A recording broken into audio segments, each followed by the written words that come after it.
Здравейте, аз съм Ваня, а вие сте с втория епизод на Market Video. Тук си говорим за видеомаркетинг и добри идеи, с които да го осъществим.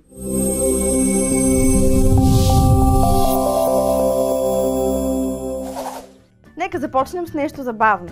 Едно обикновено 13-годишно момиче стана звезда и дори беше поканено като гост при една от най-популярните американски телевизионни водещи – Елън Дедженерис. Милиони гледания за това как едно момиче си изгаря косата. Линк към цялото видео може да намерите в описанието. Защо се случва така ли?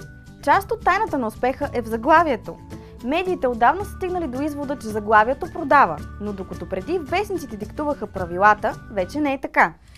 Да, съдържанието на видеото също е от значение, но заглавието е причината потребителите да го гледат. Ето и 5 правила, които могат да превърнат вашето видео от просто популярно до хитово. Отделете време, за да проверите кои от ключовите думи и техните комбинации в заглавието са най-често срещани в мрежата. Можете да го направите чрез приложения като Google AdWords.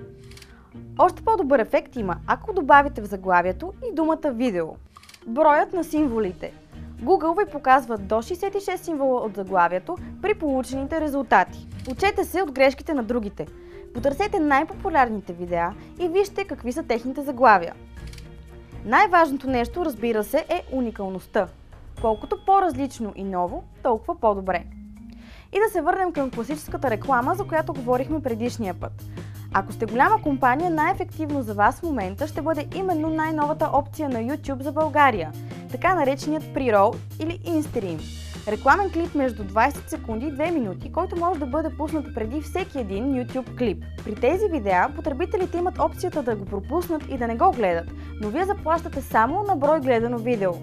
Така че сега е най-добрият момент да се възползвате от рекламата в YouTube, за да представите вашите продукти или услуги. Вие гледахте рубриката Market Video с подкрепата на Автора.com.